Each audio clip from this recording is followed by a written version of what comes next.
Have you ever had a dream so strange that when you woke up, you could not decide whether it was a dream or a warning?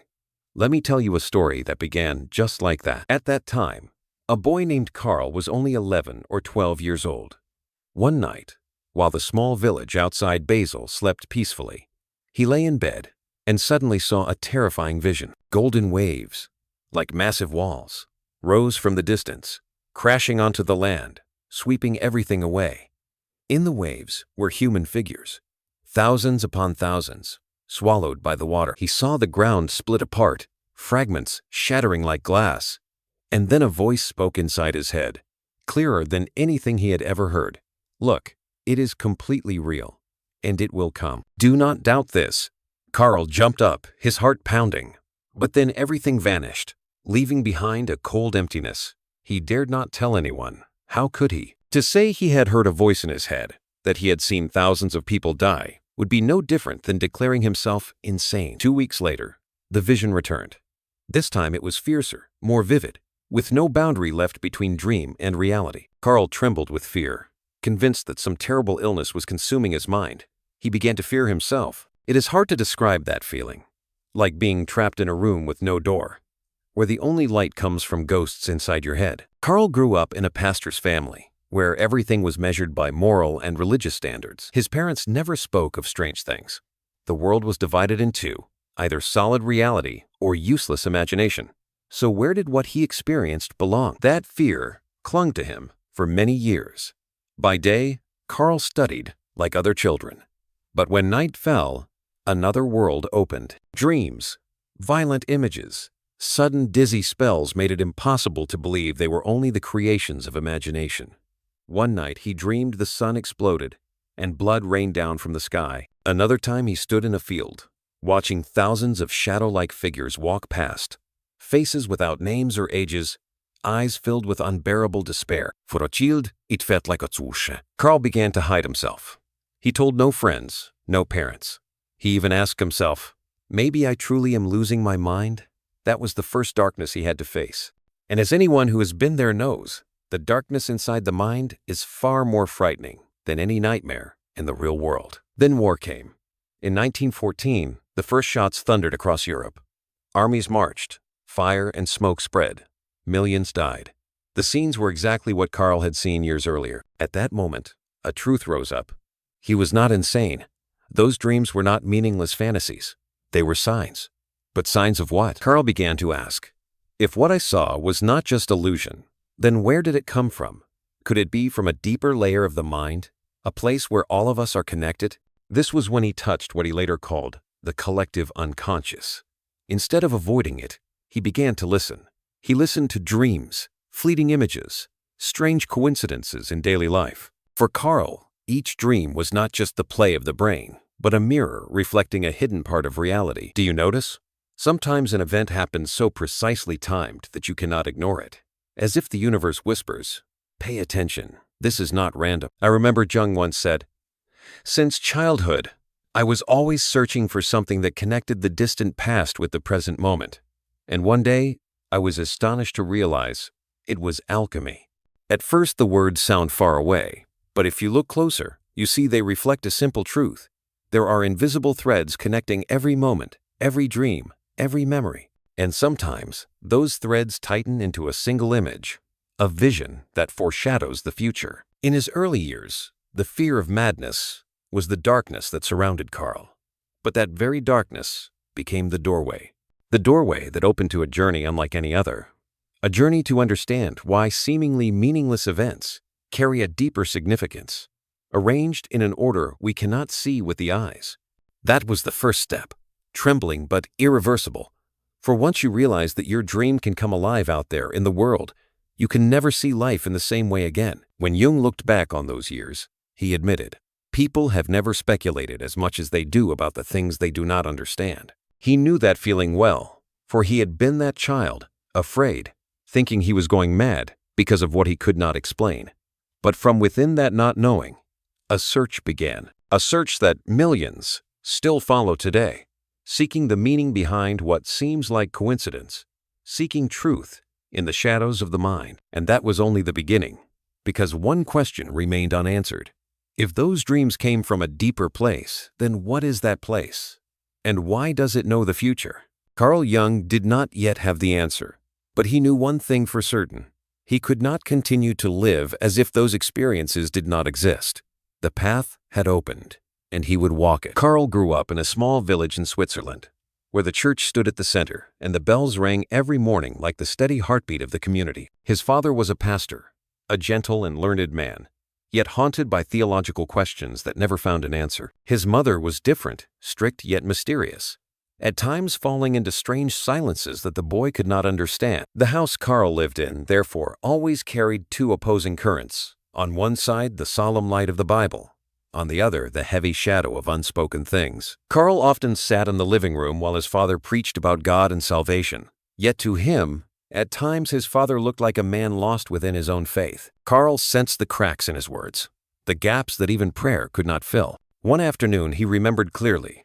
His father sat for hours at his desk, his head bowed over an open Bible, but his eyes dull, as if searching through the pages for something not written there. At that moment, Carl thought, if even my father doubts, then what is the truth? His mother, on late nights, would often rise from bed and wander through the house, her footsteps heavy, sometimes whispering words Carl could not catch. The boy lay under the blanket, heart racing, feeling as if someone else lived in the house, an invisible presence. Later, Carl recalled that he always believed his mother carried a double nature. By day, she was a kind mother. By night, she became a doorway to another world, mysterious and beyond control. This experience convinced him from childhood that layers of reality coexist, blending light and darkness, faith and fear. The boy not only witnessed this invisible unease at home, but also saw strange phenomena that no one could explain. One summer afternoon, while studying in his room, Carl heard a loud crack like a gunshot. He ran out and saw the solid wooden table in the living room split open from edge to center. No one had touched it, and there was no reason for it to break. The family was bewildered, but soon they tried to forget. 2 weeks later, another crack sounded, this time from the kitchen cupboard. When they rushed over, Carl and the others saw that a knife, used only moments before, had shattered into pieces inside the drawer. These were not childish fantasies, but real fractures, signs of something beyond ordinary understanding. For Carl, these events were both terrifying and magnetic. He could not stop thinking about them, as if an invisible hand was knocking at the door of his mind. They planted in him the seed of curiosity, forcing him to seek an answer. But in his teenage years, all of it felt suffocating. He dared not tell much, knowing he would be dismissed as imagining things, or worse, suspected of madness. In a small village where strict religious order ruled, there was no place for such stories. From here, a silent conflict began. On one side was his religious education telling him to rely on faith. On the other side were his personal experiences telling him another world existed, wild and untamed. Carl lived between these two currents, like someone standing at a crossroads, belonging fully to neither. This inner division taught him early to look within, to listen to both the voice of light and the call of darkness. Can you imagine? As a child, each night he faced dreadful images in dreams. By day he heard his father preach about salvation and sin, and then he witnessed invisible phenomena within his own home, all of it mixed together, creating a world where the sacred and the uncanny could not be separated. And perhaps it was at this point of intersection that the seed of his life's path was planted. As he grew older, Carl began to experiment with the unseen world. He joined seances where people believed they could speak with the dead. For him, this was not mere amusement, but a serious attempt to touch a truth that the church could not explain. These seances sometimes sent chills through him, but they also gave him the sense that another layer of reality was waiting to be explored. From there, he chose to bring his experiences into academic work. When completing his medical dissertation, Carl wrote on the psychology and pathology of occult phenomena, a subject most people dismissed as nonsense. But for him, it was the only truth that could explain what he had lived through. There is something striking here. The deeper Carl went into the mysterious, the clearer he saw the limits of pure reason. He once said that reason is like a small lamp shining in the forest at night. It shows us a little ground ahead, but the darkness all around remains vast. And sometimes, within that darkness, the most important things are taking place. Perhaps you too have experienced something similar. A moment when you felt someone else in the room though you were alone, or when a familiar object in your house suddenly broke without cause, leaving you stunned. Such moments, small as they are, remind us that the world is not as stable as we think. It has cracks. And through those cracks, the inexplicable sometimes flows in. For Carl, his childhood and youth were a series of such cracks. And instead of running away, he chose to face them. He faced the truth that the sacred and the supernatural, light and shadow, God and the devil, all coexist in the fragile space we call the human mind. From this, he came to believe that reality cannot be understood only by faith or by science, but must be felt with the whole of our being, with reason and intuition, with consciousness and the unconscious. In the very house where the church bells echoed each day, the boy Carl began this silent journey. A journey without a name, yet one that would lead him to discoveries that changed the way the entire world looks at the soul and at destiny. There are encounters that change the entire course of a life. And for Carl Jung, that moment came when he stepped into the world of Sigmund Freud. At the time, Freud was already a famous figure in Vienna, the pioneer who had mapped an uncharted territory of psychology, the unconscious. To many, Freud was a master, a torch that lit the darkest corners of the human soul. To Jung, he was both a teacher and the intellectual father he had longed for since childhood. They first met in 1907. Jung remembered that their conversation lasted 13 hours without pause. The two men, one older, one younger, were swept into dialogue as if they had been waiting for each other all along. They spoke of dreams, of desire, of the structure of the human psyche. For Jung, it was the moment of being understood, being heard, and being placed within a vast current of thought. He felt no longer alone in his search through the shadows of the mind. Yet within this closeness, the first cracks appeared. Freud, grounded in his own framework, believed that all psychological phenomena could be traced back to desire, to libido. He explained dreams through the language of instinct and dismissed the supernatural as the product of repressed thoughts. Jung could not accept such reduction. To him, these strange experiences were not illusions born of desire. They carried a different weight, a different language, the language of the collective unconscious. One afternoon, as the two sat in Freud's study, the conversation turned to a subject that haunted Jung, the paranormal. Freud brushed it aside, calling it nonsense. Jung stayed silent, but inside he felt a surge of tension. His chest burned as if pressed by a sheet of glowing iron. At that very moment, a loud crack burst from the bookcase beside them, startling both men to their feet. The books trembled, as if the room itself were reacting. Freud stammered, "What on earth was that?" Jung looked at him, calm and steady, and said, "That is exactly what I call a catalytic exterior phenomenon." Freud frowned, dismissing it. "Nonsense." Jung replied, almost defiantly, "Number. And it will happen again." Less than a minute later, another crack came from the same place. This time, Freud stood silent, his eyes wide, but he said nothing more. In that moment, Jung felt something very clear. There was a force at work beyond ordinary understanding, a principle that could not be explained by simple cause and effect. Later, he would name it synchronicity, meaningful coincidence. Yet that event did not bring them closer. It deepened the distance. Freud clung to his materialist worldview, convinced that Jung was straying too far from science. Jung, in turn, felt suffocated within the narrow framework of libido and classical psychoanalysis. Their relationship became a dance of filial devotion and rebellion. Jung respected Freud and learned much from him, but he also knew he could not remain in the shadow of so vast a figure. The deeper he went into his research, the more he felt compelled to find his own path, one where the unconscious was not merely a warehouse of repressed desires, but a vast ocean in which all of humanity was connected. Can you imagine that pressure? On one side, the teacher you revere, the man who opened the door to a new world. On the other side, the inner voice urging you to betray his beliefs in order to remain true to your own intuition. It is one of the most painful choices a human being can face. Jung chose to listen to that inner call, and the price was heavy. His relationship with Freud fractured, then collapsed. From being Freud's chosen heir, Jung became an outcast in the psychoanalytic circle. He was alone, deprived of his greatest source of support. Yet within that loneliness, he began to carve his own way. In his memoirs, Jung recalled one moment vividly. After a tense meeting, he left Vienna on a train. Looking out the window, he saw the sky heavy with gray rain. Inside him was both pain at the loss and an unfamiliar lightness. He knew that from now on, he was no longer anyone's student. He would have to face the darkness himself and discover a language for the things he had once seen in his childhood dream. The golden waves, the nameless crowds, the mysterious voice rising from the depths. The break with Freud was not just the end of a bond between teacher and student. It was the birth of a new direction. If Freud laid the foundation of psychoanalysis by digging into the personal past, Jung opened the door into a collective realm that stretched across history and culture. Do you see the pattern?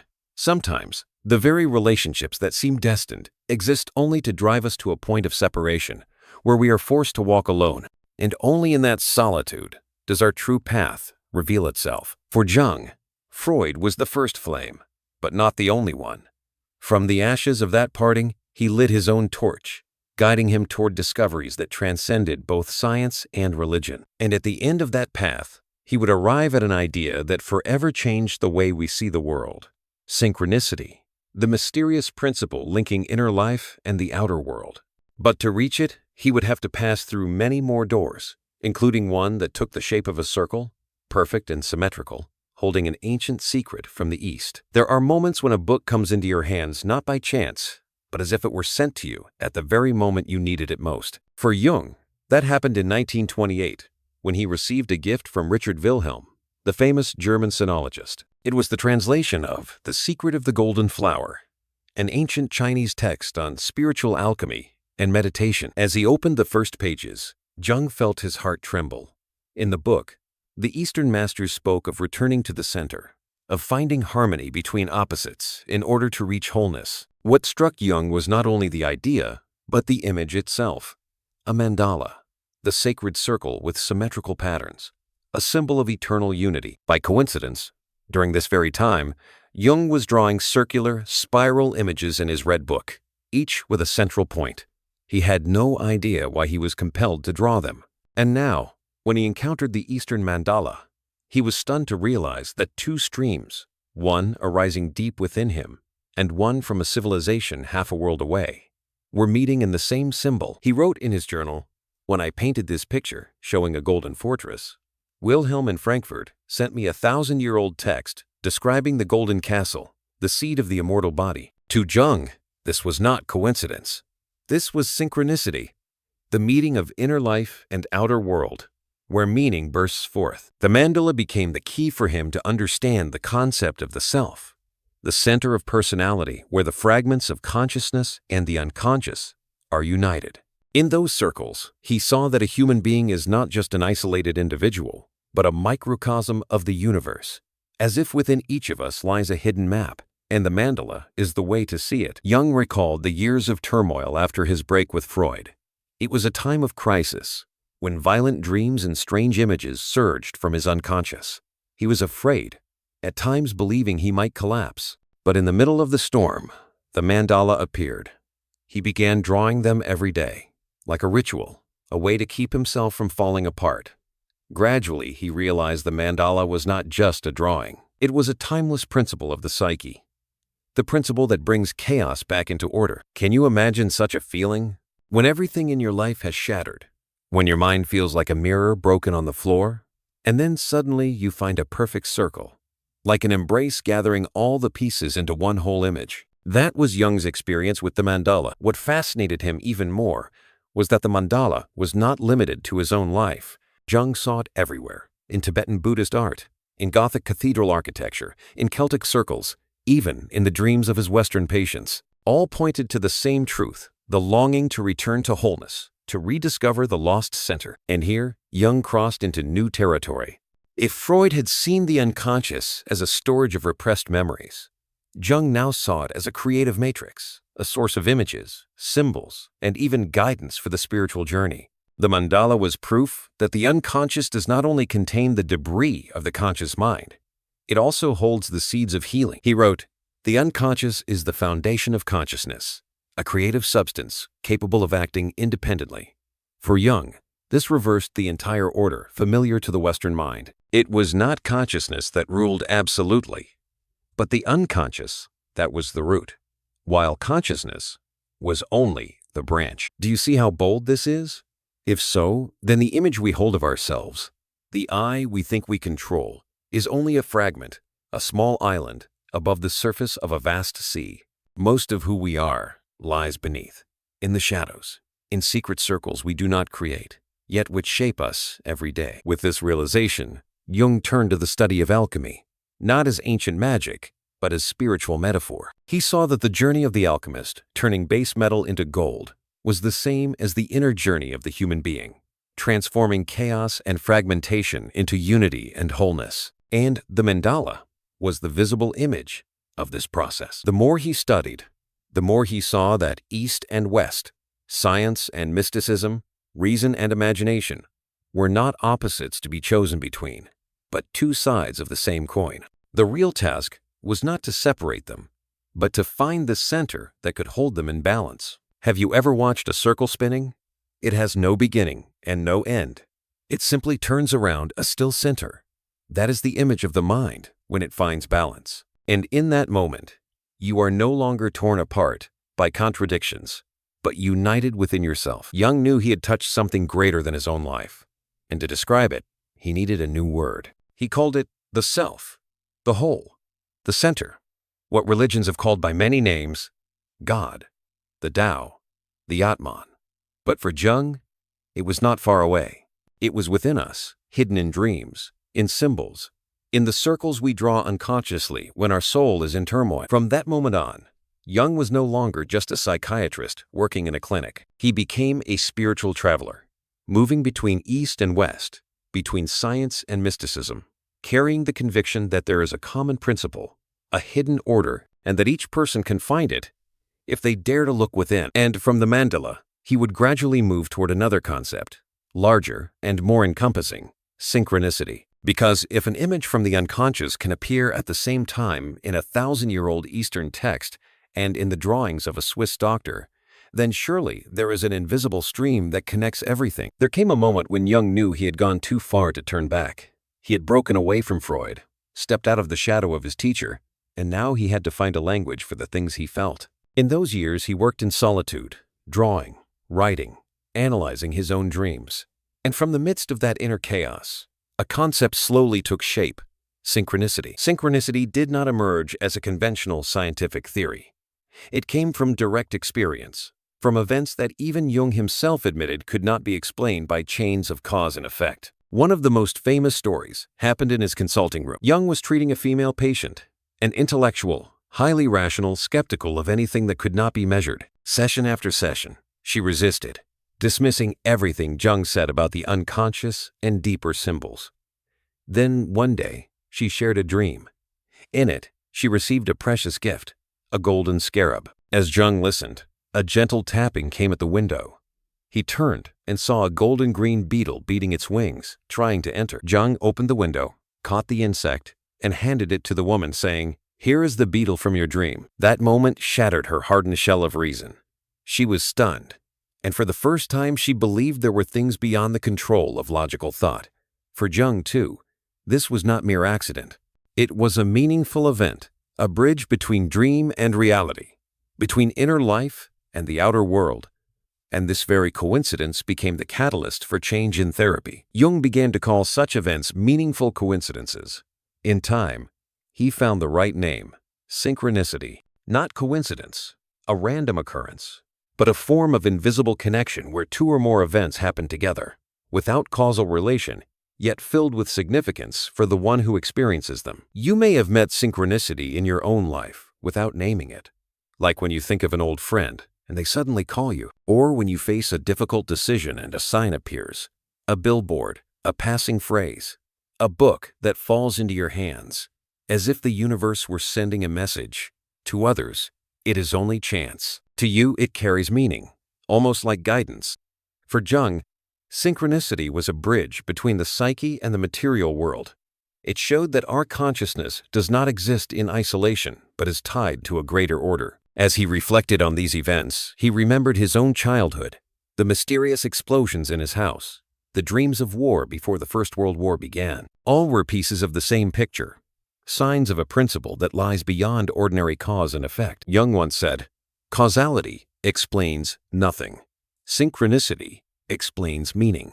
For him, not everything in life requires a physical cause. Some events exist to give us an experience, a sense of connection, a realization that we are part of a greater pattern. What made synchronicity unique was its subjectivity.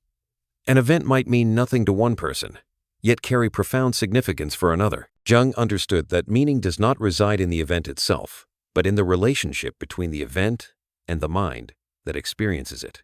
Like the beetle, which for anyone else was just an insect, but for the patient, it was the symbol from her dream, the proof that her inner world was not separate from reality. Jung began to gather cases of synchronicity from patients, friends, and his own life. He found they appeared at turning points, in moments of crisis, at the threshold of transformation. Synchronicity was like a nod from the universe, a signal saying, "Yes, go on." Do you remember such a feeling? When you hesitated, and suddenly the world placed a sign before you that gave you certainty. In those moments, you know you are not entirely alone. To explain this, Jung often used the image of a river. The world is like a great river. Human consciousness is like small boats drifting upon it. We think we steer freely, yet beneath us, hidden currents carry us. Synchronicity is the moment we glimpse the deeper current, when we realize that what we encounter on the way is not random, but a sign to help us steer. With this idea, Jung did more than shape a new theory of psychology. He opened a new way of seeing the world, a world that does not move only by mechanical causality, but also by meaning. A world in which the outer event and the inner state reflect one another like two sides of a mirror. Of course, not everyone accepted it. Many colleagues dismissed it as mystical, unscientific. But for Jung, the goal was not to convince all, but to remain faithful to experience. He had witnessed it, he had lived through it, and he believed there are truths that can only be felt, not proven with numbers. So synchronicity was born, not in a laboratory, but in the moments of life, where dreams and reality meet, where the inner and the outer join as one. And from here, Jung would continue his journey, seeking the deeper patterns behind it all, the archetypes of the human mind. Jung often said that synchronicity could not be fully understood apart from another concept: archetypes, the eternal patterns that dwell in the collective unconscious. If synchronicity is like the waves rising on the surface of a lake, then archetypes are the hidden structures at the bottom, shaping the form of the waves long before they appear. From early on, Jung noticed something remarkable. Dreams, myths, and religious symbols from different cultures carried strikingly similar images. The ancient Greeks spoke of gods with human traits. The Egyptians depicted the cycle of life through the rising and setting sun. Native Americans dreamed of guiding animals, and even modern European patients, in their deepest dreams, encountered the same images. This led Jung to ask, could it be that within all of us there exists a shared layer of mind, a storehouse of ancient images no one ever taught us, yet everyone somehow knows? He called them archetypes, primal patterns, the blueprints of the soul. They are not personal memories, but the shared inheritance of humanity. Archetypes form the foundation of the collective unconscious. Picture this. Each person is like a house. Consciousness is the bright living room, where we greet guests and speak with others. But beneath the house lies a vast basement, one that we all share. And this is where archetypes live. From that basement, they sometimes send up images, emotions, impulses we do not even realize are there. A familiar example is anima and animus, the archetypes of the feminine within men and the masculine within women. Jung explained that when a man meets a woman who awakens his anima, he may fall into love at first sight, as if under a spell, not because the woman is perfect, but because she matches the hidden image already in his soul. His heart ignites not only from reality, but from an archetype awakened. Yet this too can lead to tragedy, for one may fall in love with an image in the mind, not the real person standing before them. Does that sound familiar? How many times have we been disappointed when someone turned out not to be what we imagined?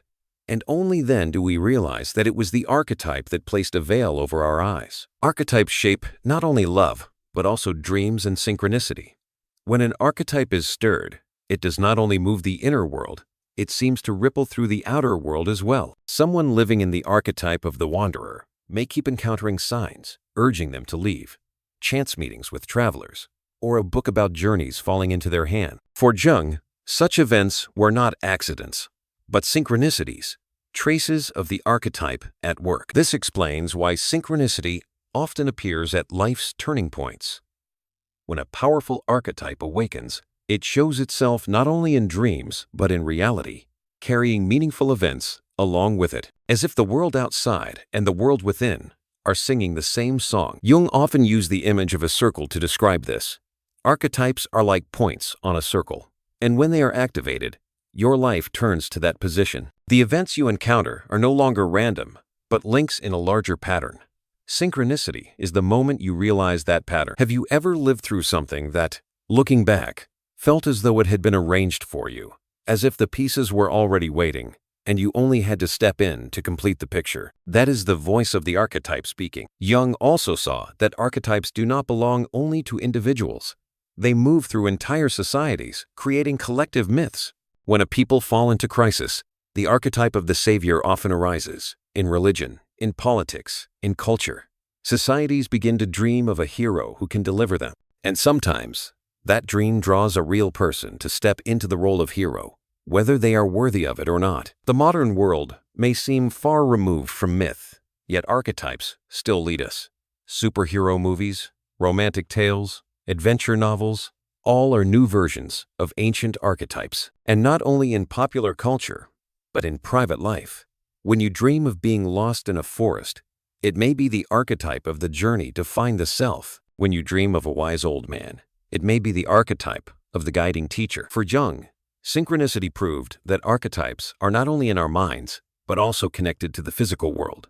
They have a psychoid nature, existing partly in the psyche, partly imprinted in reality. That is why when a powerful archetype awakens, we see outer events mirroring it like a reflection. Think of archetypes as great winds.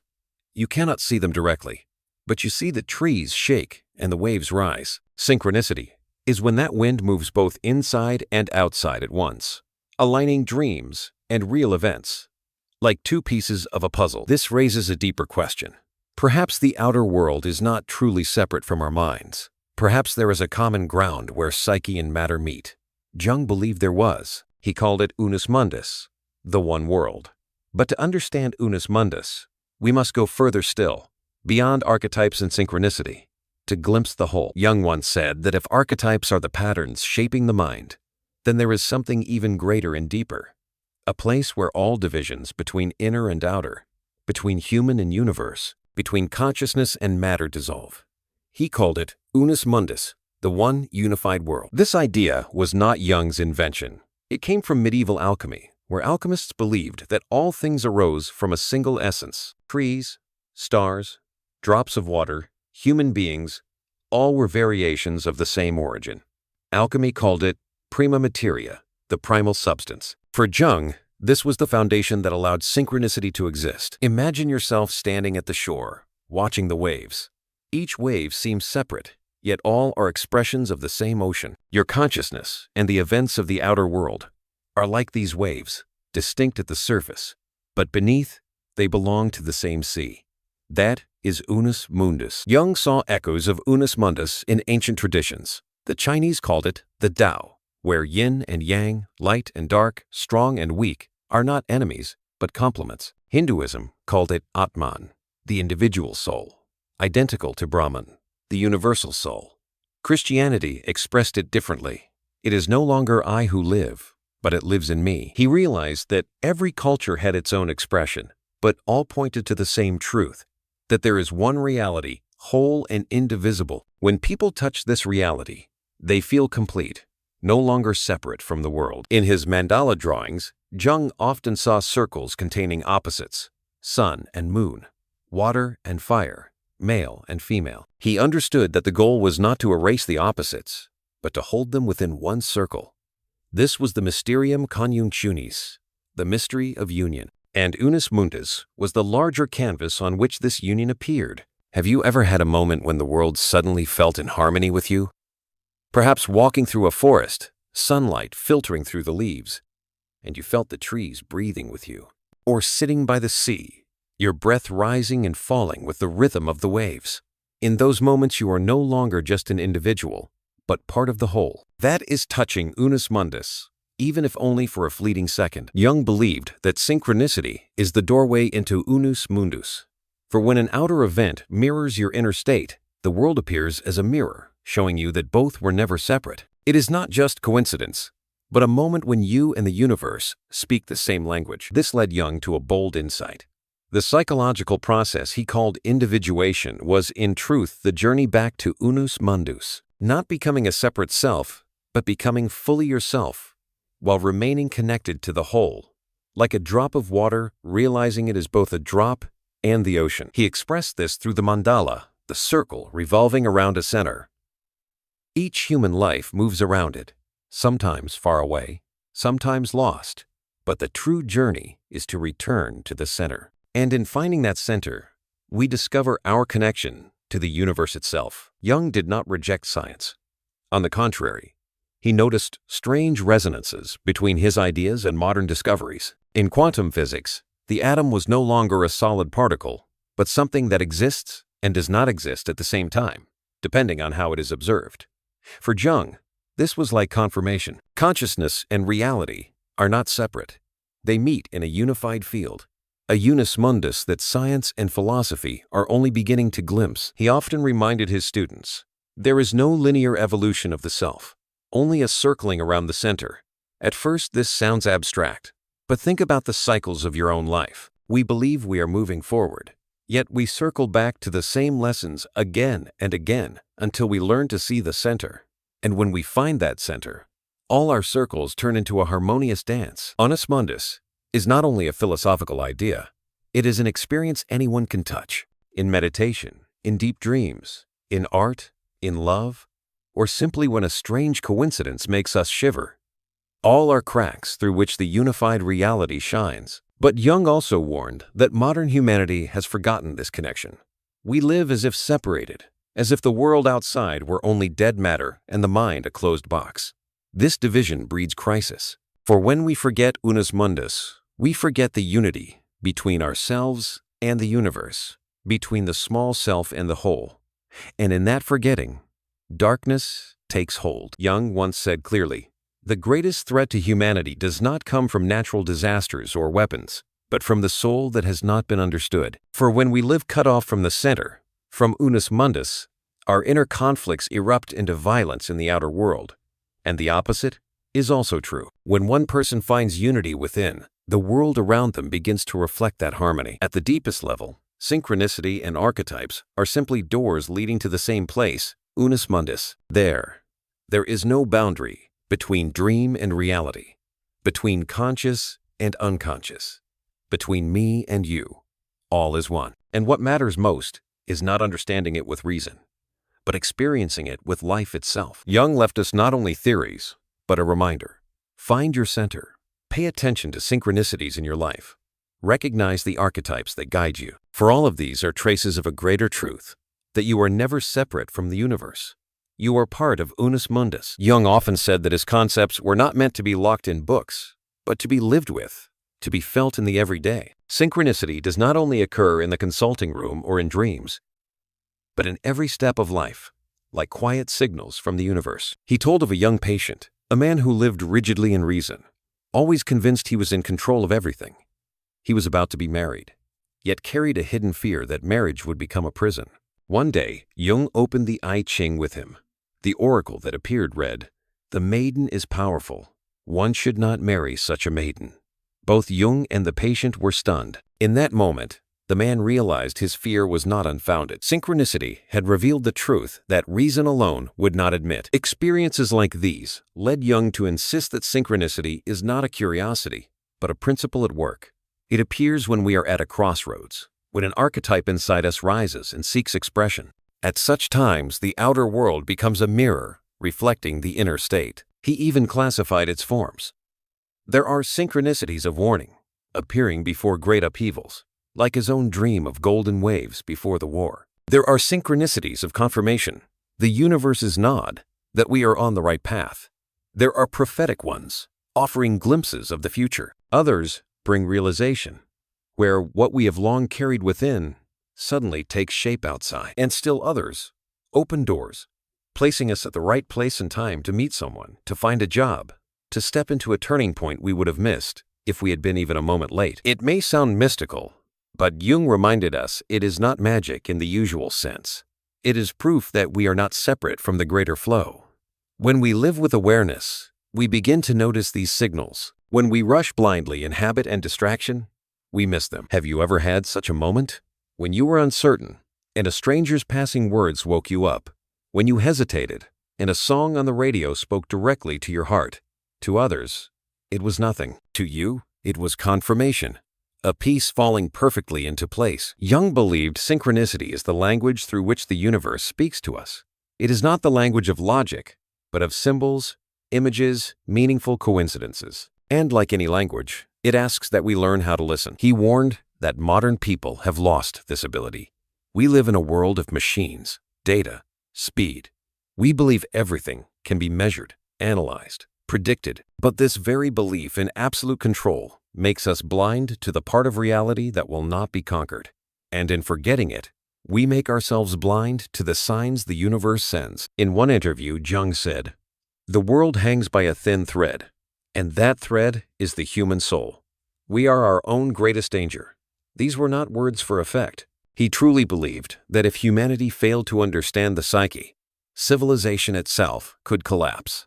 For what we do not face in our own darkness returns to us in the form of war, violence, destruction. The 20th century proved him right. The unacknowledged fears and shadows of the collective burst forth as catastrophe. Jung saw in this a lesson that humanity will never be safe until it learns to face its own shadow. For him, synchronicity was one tool to begin this work. You see, when an outer event reflects your inner state, it is a reminder. Pay attention. A part of you is asking to be heard. Ignore it, and the same mistake repeats. Listen to it, and you may see which archetype is stirring. And from that, learn who you are. Jung often linked synchronicity with the ancient Hermetic principle. As above, so below. As within, so without. To him, this was not a charm, but a psychological truth. Mind and world are not separate. They mirror one another. Recognizing this is the first step toward wholeness. In therapy, Jung saw many such moments become lamps in the night. A woman dreamed of a pagan god, and the next day, when she met Jung, she felt the presence of that very figure in him, as if her inner archetype had found its reflection outside. A man in despair once heard a song that drew out long-buried childhood memories, and it reconnected him with the part of himself he had lost. Small events, yet powerful enough to shift his soul. For Jung, the aim was never to explain synchronicity with formulas, but to learn how to live with it. When we learn to notice, we see the world as a field of mirrors, not random chaos. When we learn to trust, we discover we are not alone, but supported by an invisible order. And when we learn to follow the signs, we move closer to individuation, to becoming ourselves in harmony with the whole. You may ask, how do I know if it is real synchronicity or just imagination? Jung might have smiled and said, you know it when you feel it. Because synchronicity is not measured by logic, but by the weight of experience. When an event makes you shiver, makes you stop, makes your heart whisper, this is not chance, then that is it. At the end of his life, Jung left no perfect scientific formula. What he left was a spiritual legacy, an invitation. Watch. Listen. Let synchronicity guide you. For the world is not a cold machine, but a vast mirror where your soul is reflected. And when you learn to read those reflections, you realize you were never alone. Perhaps, after all, what Jung wanted to give us was not a rigid theory, but a way of living, a reminder to listen to the whispers of the world. Because sometimes, a strange dream, an unexpected meeting, or a small sign in daily life is the doorway to the deepest truth. Remember, the world hangs by a thin thread, and that thread is the human soul. Forget this, and darkness spreads. Remember it, and dare to face your inner life, and you will see you were never abandoned in this universe. And perhaps, as you step away from this story and return to your own life, a sign will come to you, a sound, an image, a meeting. And when it happens, ask yourself, was this really just chance?